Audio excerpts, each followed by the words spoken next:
Delight IAS के इस बेहतरीन मंच पर आप सभी का एक बार फिर से स्वागत है। तो एक इम्पॉर्टेंट न्यूज़ निकल कर सामने आई है।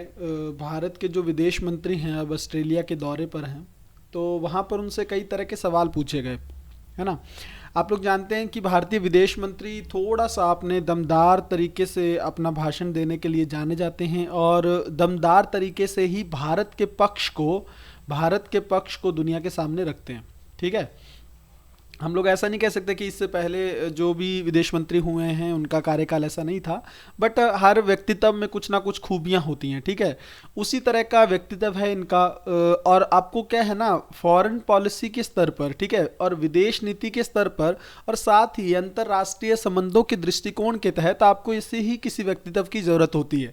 एक ऐसे पर्सनैलिटी जो कहीं ना कहीं पर आपके पक्ष को, क्योंकि देखिए हर देशों में आपको जाना है, ठीक है, और कहीं ना कहीं पर वहाँ पर जो जो प्रवक्ता होते हैं या फिर जो पत्रकार व्यक्ति होते हैं, वो कहीं ना कहीं पर कई तरीके के सवाल आप लोगों के सामने खड़ा रख देते हैं। ठीक है। क्योंकि भारत बहुत समय से, आप लोगों ने देखा होगा कि जब से यूक्रेन का वॉर चल रहा है, भारत को रूस को लेकर बार बार सवाल पूछे जाते रहे हैं।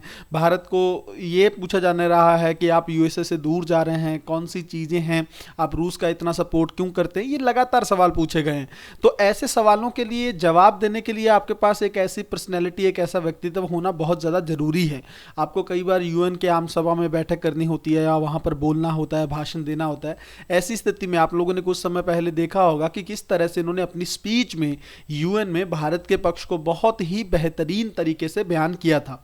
अब कुछ ऐसी ही घटना फिर से हुई है। कल फिर उनसे कुछ ऐसा पूछा गया तो इन्होंने बिल्कुल स्पष्ट शब्दों में कहा कि आप हमसे बार बार एक सवाल पूछते हैं कि हम रूस के इतने करीब क्यों हैं, लेकिन आप लोग इतिहास को थोड़ा सा देखें कि जो पश्चिम देश हैं, अब पश्चिम देश में कौन कौन से देश आते हैं, अमेरिका हो गया, यूके हो गया, पर मुख्यतः अमेरिका की बात होती है। ठीक है। वेस्टर्न कंट्री में तो वो अमेरिका पर तंज कसते हुए बोलते हैं कि इन्होंने कभी भी भारत को हथियार नहीं दिए, है ना। पहले के दौर में जब भारत आज़ाद हुआ था तो किस तरह से अमेरिका जो है वो पाकिस्तान के सपोर्ट में रहा, और इन्होंने जो सैन्य तानाशाही वाले देश है, अब यहाँ पर निशाना था पाकिस्तान। ठीक है। तो पाकिस्तान में ज़्यादातर जो दौर रहा है आज़ादी के बाद, वहाँ पर वो आर्मी का रोल रहा है। ठीक है। आर्मी ने कहीं ना कहीं पर वहाँ पर शासन किया है। और वर्तमान सरकार भी आप अगर देखें ना, तो जो उनके सेनाध्यक्ष हैं बाजवा, वही कहीं ना कहीं पर सरकार के नुमाइंदे भी हैं।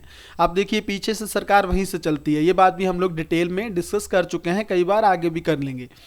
तो ये इस तरह से इन्होंने बोला है कि यूएसए इसको साझेदार लेकर चलता रहा, पाकिस्तान को हमें हथियार नहीं दिया, तो हमारे पास विकल्प क्या था। हमारे पास विकल्प तो सिर्फ एक वही बचा था ना, यूएसएसआर, जो कि आज के टाइम में रसिया है। ठीक है। तो इस तरह से इन्होंने कई चीज़ों को लेकर जवाब दिया है। पूरे मुद्दे को गहराई से जानने का प्रयास करेंगे, कोशिश करेंगे कि देखो यूएसए और पाकिस्तान का ऐतिहासिक क्या नज़रिया रहा है उसको समझ लें, और भारत का क्या पक्ष है इस पूरे मुद्दे को लेकर बहुत अच्छे तरीके से जानने का प्रयास करेंगे। जल्दी से देखते हैं। सबसे पहले तो इन्होंने क्या बोला है देख लीजिए। इन्होंने बोला है कि भारत के पास आज पर्याप्त मात्रा में इसलिए हथियार हैं, सोवियत या रूसी हथियार हैं। आपको पता होगा ना, भारत का सबसे बड़ा हथियार प्रदाता कौन है, रूस है। तो वो उनसे पूछा, उन्होंने बताया कि इसलिए रूस है क्योंकि पश्चिम देशों ने हमेशा अपने पसंदीदा साथी के रूप में किसको चुना है, सैन्य तानाशाही को, है ना। सैन्य तानाशाही मैं आपको एक्सप्लेन भी करूंगा क्यों अमेरिका की ऐसी नीति रही है। और नई दिल्ली को हथियारों की आपूर्ति नहीं की, है ना हथियार दिए, ना ही हथियारों की तकनीक दी, है ना। आप लोगों को पता है कि भारत ने किस तरह से ब्रह्मोस मिसाइल बनाई, है ना। ये ब्रह्मोस मिसाइल किसके साथ मिलकर बनाई, रूस के साथ। तो रूस ने कहीं ना कहीं पर तकनीक दी ना हमें रक्षा हथियारों के लिए। तो ऐसी स्थिति में हम लोग रूस की तरफ क्यों ना जाएं। S-400 का मिसाइल डील है, बहुत सही तरीके से रूस हमें दे रहा है, तो हम उसकी तरफ क्यों ना जाएं। अमेरिका आज थार्ड देने के लिए प्रिपेयर था, लेकिन पहले क्यों नहीं डील की इस चीज़ को लेकर, तकनीक को लेकर क्यों नहीं हमारे साथ आया। ऐसी ये सब बातें उन्होंने कही। और ये भी बोला कि भारत और रूस के बीच लंबे समय से संबंध है, जिससे निश्चित तौर पर भारत के हितों की अच्छी पूर्ति हुई है। ठीक है। हमारे हितों की पूर्ति किसने की है, रूस ने। आप बोलते हैं कि रूस के साथ आपके संबंध क्यों अच्छे हैं। ठीक है। ये बोलते हैं कि हमारे पास सोवियत और रूसी हथियारों की एक बड़ी सूची है, और इसके कई, ये सूची में इंक्रीज क्यों हुई है, क्यों बढ़ी है, इसके कई कारण हैं। और आप जानते हैं, उन्होंने बोला कि खूबियां आप जानते हैं, रक्षा हथियार प्रणालियां जो हैं उसकी खूबियां होती हैं, और पश्चिम देशों ने कई दशकों तक भारत को आपूर्ति नहीं की, सैन्य तानाशाही वाले देशों को पसंदीदा साथी के तौर पर देखा, ये बात हम लोगों ने डिस्कस की। तो वो सीधा इशारा किधर था? पाकिस्तान की तरफ।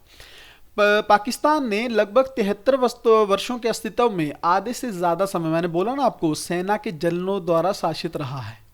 ठीक है, नाम मात्र की लोकतंत्र वहां पर अवेलेबल है, वरना उसमें जो शासन है वो सेना करती है। विदेश मंत्री आगे बोलते हैं कि अंतर्राष्ट्रीय राजनीति में हमारे पास जो भी है ना, हम उससे निपटते हैं, हम वो फैसले लेते हैं जो हमारे भविष्य के हितों के साथ साथ हमारी वर्तमान स्थिति दोनों को प्रतिबिंबित करते हैं। ये पता किसके जवाब में दिया? रूस और यूक्रेन के वॉर पर। उन्होंने बोला कि आपको नहीं लगता है कि नैतिकता के तौर पर, चलो मान लिया, देखो पत्रकार ने किस तरह के सवाल पूछे, और ये हो सकते हैं अमेरिका के ही तरफ से पत्रकार हों, जानबूझ के ऐसे सवाल पूछे जाते हैं। क्या बोला उन्होंने बोला कि आपको नहीं लगता है कि नैतिकता के तौर पर आप सही नहीं कर रहे हैं? चलो मान लिया आपकी दोस्ती है रूस के साथ, बट मॉरलिटी भी तो कोई चीज़ है, वहाँ पर सैनिक मर रहे हैं या वहाँ पर आम नागरिक रूस मार रहा है। तो वो बोले कि बात वो नहीं है, नैतिकता की बात अगर आप तो मत ही करिए, क्योंकि नैतिकता के तौर पर अगर हम देखें तो राष्ट्र हित से बड़ा कुछ नहीं है ना। राष्ट्र हित से बड़ा है क्या कुछ? तो हम लोग राष्ट्र हित के तौर पर जो चीजें हमें हमारे भविष्य के इंपॉर्टेंस से दृष्टिकोण, अब देखिए ना, हमारे देश में भी तो लोग रहते हैं, हमारे देश में लोग रहते हैं, तो हम उनकी भलाई ना सोचें, उनको इग्नोर करते हैं हम। तो अगर हम उनको इग्नोर करके बाहर के किसी देश के लोगों की सोच रहे हैं या उनकी सुरक्षा की बात करें, इसका मतलब हम लोग अपने ही देश के लोगों की बात नहीं कर रहे हैं। तो कितनी बड़ी चीज है कि ये जो चीजें हैं ये इससे जुड़ी हुई हैं। राष्ट्रहित है हमारे देश के लोगों की सुरक्षा में, हमारे देश के लोगों की क्या सुरक्षा है, उनका भविष्य किस तरह से हमें सुरक्षित करना है, उसको ध्यान में रखकर हमारे डिसीजन होते हैं। बहुत ही बेहतरीन और खूबसूरत ढंग से आंसर उन्होंने किया। अब देखिए, कुछ समय पहले हम लोगों ने एक चर्चा की थी कि किस तरह से पाकिस्तान को F-16 लड़ाकू विमान का जो बेड़ा है उसके रख रखाव के लिए लगभग 45 करोड़ डॉलर की वित्तीय सहायता को अमेरिका ने अभी मंजूरी दी है ना। ट्रंप ने ये रोक दिया था, बट बाइडन ने फिर से शुरू कर दिया इसको। अब आप ये सोचिए, तब भी जो हमारे विदेश मंत्री थे वो अमेरिका में थे। देखिए कितने दमदार मंत्री हैं हमारे। मैं क्यों इनको बार बार बोल रहा हूं? क्योंकि अमेरिका में होकर उनके खिलाफ उन्होंने बोले कि आप मूर्ख मत बनाइए हमें, क्योंकि अमेरिका ने क्या बोला था, मैं ये मदद दे रहा हूं किसके लिए? ताकि आतंकियों के विरुद्ध इस्तेमाल कर सके, आतंकियों को कहीं ना कहीं पर खत्म करने के लिए पाकिस्तान F-16 का इस्तेमाल करे। देखिए कितनी बेवकूफ़ी वाली बात है, बताइए। ये सब चीज़ें, ये लड़ाकू विमान आतंकियों के खिलाफ इस्तेमाल करता है क्या वो? तो उन्होंने यही बोला कि हमें मूर्ख मत बनाइए आप, हमें पता है F-16 का इस्तेमाल किसके खिलाफ किया जाता है, और ये भी आपको भी बहुत अच्छे से पता है। अमेरिका ये क्यों कर रहा है? अमेरिका इसलिए कर रहा है क्योंकि भारत रूस के करीब है।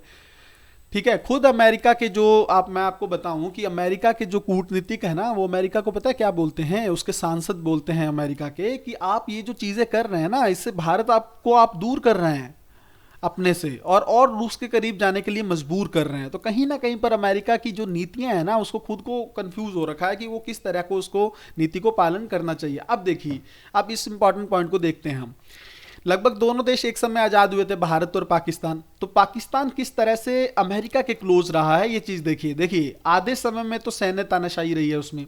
अब देखिए 1948 से लेकर 2013 के बीच में अमेरिका ने पाकिस्तान को 30 अरब डॉलर की सहायता दी। कितनी बड़ी राशि है ये, और इसमें आधी सहायता पाकिस्तान सेना के लिए थी।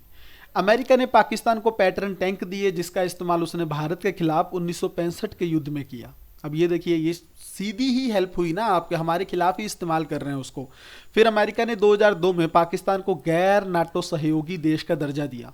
ये किसको दर्जा देंगे? ऑब्वियसली आप जिसको बहुत इंपॉर्टेंट समझेंगे उसी को देंगे ना। तो इस तरह की चीजें अमेरिका ने पाकिस्तान के साथ की। हम लोग डिटेल में करेंगे क्यों अमेरिका ये नीति रखता है। यहाँ पे एक बार जल्दी से देख लीजिए। अमेरिका पाकिस्तान ने मतलब 1979 से लेकर, मतलब 79 से लेकर 89 तक अफगान मुजाहिदीन जो थे उनको फंडिंग देने के लिए आपस में सहयोग किया। अब आपको पता होगा ये वही दौर है जब अफगानिस्तान में तालिबान का उदय हुआ। आपको पता है ना, यूएसएसआर एंटर हुआ था, सोवियत संघ आया था अफगानिस्तान में, उसके बाद वो चला गया क्योंकि उसको सपोर्ट किया किसने? पाकिस्तान और यूएसए ने मिलकर तालिबान को खड़ा कर दिया। ठीक है, और उसके बाद में खुद ही जो अमेरिका है वो तालिबान के खिलाफ उतर आया 2001 में, जब अमेरिका पर अटैक हुआ 9/11 का। ठीक है, इन मुजाहिदीनों ने सोवियत संघ की सेना के खिलाफ जंग छेड़ दी। अमेरिका ने स्ट्रिंगर मिसाइलों से लेकर कई घातक हथियारों की आपूर्ति की किसको? पाकिस्तान को। ठीक है, अमेरिका ने साल 2006 में पाकिस्तान को 3.5 अरब डॉलर के हथियार दिए। ठीक है, इस डील के तहत अमेरिका से 36 F-16 फाइटर जेट मिले, है ना। और इन्हीं F-16 विमानों का जो इस्तेमाल है पाकिस्तान ने भारत के MiG-21 पर हमला करने के लिए किया था। आपको पता है ना किस तरह से अभिनंदन जो वहां पर कैप्चर हो गए थे, वो यही हमला था पाकिस्तान का। 1971 के बांग्लादेश युद्ध के समय तो अमेरिका ने अपना 7वां बेड़ा तक हिंद महासागर में भेज दिया था। कई बार बात की है मैंने कि पहली बार ऐसा हुआ था किसी संप्रभु देश को परमाणु धमकी दी थी अमेरिका ने हमें, कि अगर आपने पाकिस्तान के साथ युद्ध किया तो हम आप पर परमाणु हमला करेंगे। तब भी हमारी मदद में कौन आया था? सोवियत संघ, रूस आया था तब। ठीक है, अब यहां पर थोड़ा सा अच्छे से हम लोग समझ लेते हैं। देखिए, ध्यान से समझिए, अमेरिका की ये नीति क्यों रहती है। देखिए, अमेरिका उस समय, अमेरिका को देखो, एक तो भारत को प्रेशर था अमेरिका का कि आप, मैंने बोला ना शीत युद्ध में दो गुट थे, एक अमेरिका था, दूसरा यूएसएसआर था। ठीक है, सोवियत संघ था। तो अमेरिका का प्रेशर ये था कि आप हमारे किसी भी हमारे गुट में शामिल होइए भारत पर। लेकिन भारत क्या रहना चाह रहा था? न्यूट्रल। नैन मूवमेंट आपको पता है ना, गुट निरपेक्षता आंदोलन। तो भारत उसमें रहना चाह रहा था कि हम किसी गुट में इन्वॉल्व नहीं होंगे। तो अमेरिका को दिक्कत थी इस चीज से, तो अमेरिका भारत को सपोर्ट नहीं, भारत के खिलाफ चलता रहा। और पाकिस्तान ने इस चीज को पहचान लिया और पाकिस्तान अमेरिका के साथ सपोर्ट में आ गया।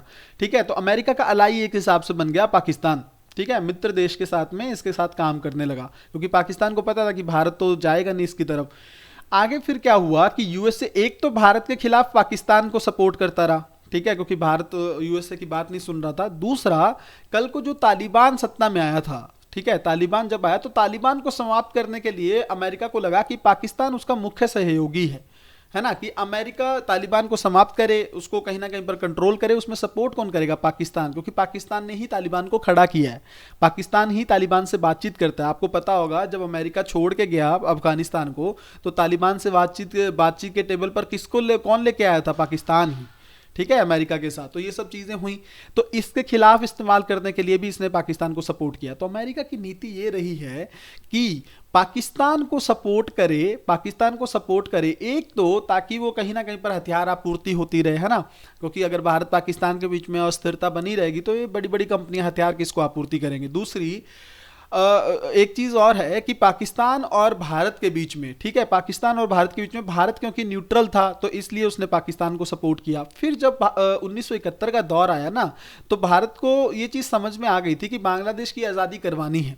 इसके लिए पाकिस्तान का एक क्षेत्र, पाकिस्तान से तो लड़ाई करनी ही थी। तो ऐसे में अमेरिका ने धमकी दे दी। तो धमकी देने के बाद भारत ने किसके साथ मित्रता संधि की? सोवियत संघ के साथ। इंदिरा गांधी उस समय प्रधानमंत्री थी भारत की।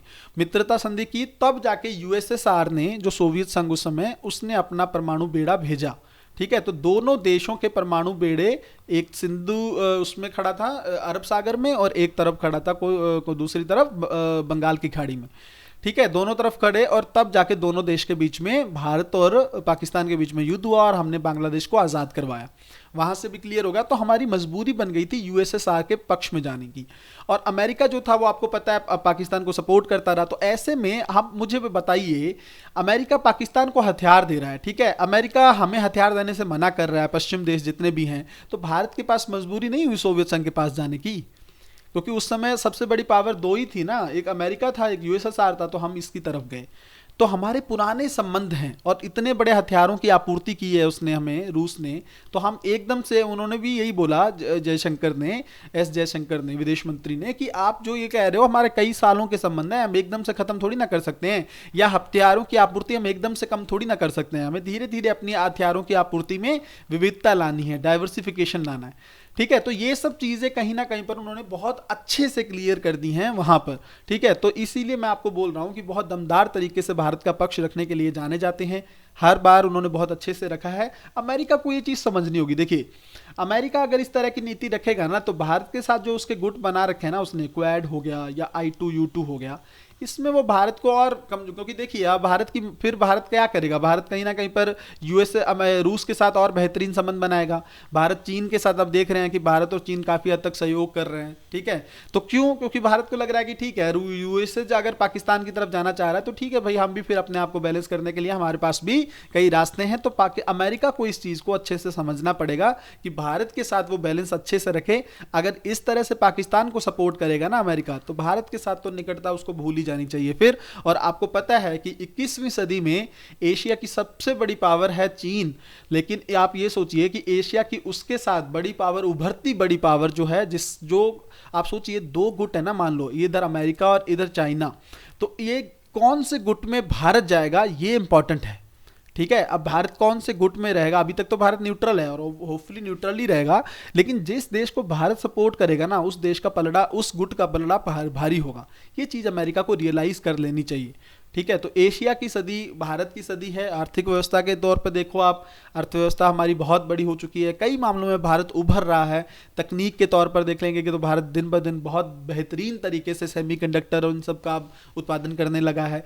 और उसके अलावा भी आप देखेंगे स्पेस के क्षेत्र में, आप देखिए कि अंतरिक्ष के क्षेत्र में किस तरह से इसरो है बहुत बेहतरीन वर्क कर रहा है। उसके अलावा आप देखिए कि विदेश नीति के स्तर पर किस तरह से अंतर्राष्ट्रीय संबंधों में, मैंने बोला ना, हमारे बहुत दमदार विदेश मंत्री आए हैं, बहुत अच्छे संबंध हम कई देशों के साथ विकसित करते हुए चल रहे हैं, और अपना जो कहीं ना कहीं पर रणनीतिक ऑटोनॉमी जो है, रणनीतिक स्वायत्तता को बरकरार रखा है। ठीक है, स्ट्रेटेजिक ऑटोनॉमी में हमने अभी तक उसको बरकरार रखा है। तो ये चीज़ अमेरिका को समझनी चाहिए और भारत के साथ भारत के हितों पर थोड़ा सा अमेरिका को ध्यान देना चाहिए। ठीक है, मिलते हैं अगली वीडियो में, तब तक अपना ध्यान रखिए, अपनी पढ़ाई को बहुत अच्छे तरीके से करते रहिए। बहुत बहुत धन्यवाद।